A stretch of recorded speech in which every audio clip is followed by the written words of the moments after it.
অতএব এত দুশ্চিন্তার কিছু নাই, জীবনকে নিয়ে এত দুশ্চিন্তার কিছু নাই। জীবনটাকে কোরআন সুন্নাহর আলোকে এনজয় করেন। কোরআন সুন্নাহকে দিয়ে জীবনকে এনজয় করা যায়।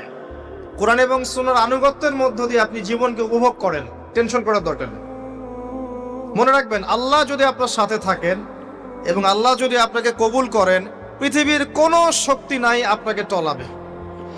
পৃথিবীর কোনো শক্তি নাই, পৃথিবীর সমস্ত শক্তি একত্রিত হয়ে আপনার চুল বাঁকা করতে পারবে না, যদি আল্লাহ আপনার সাথে থাকে।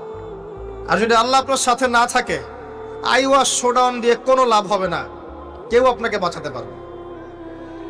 অতএব আল্লাহকে আপন করে নেন, যার যার হক তাকে তাকে দেন, নিজের হক আল্লাহর কাছে চেয়ে নেন, ইনশাআল্লাহ আপনি সুখে থাকবেন।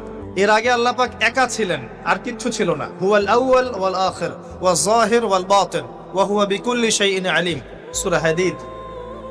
আল্লাহ পাক একা ছিলেন, কোনো কিছু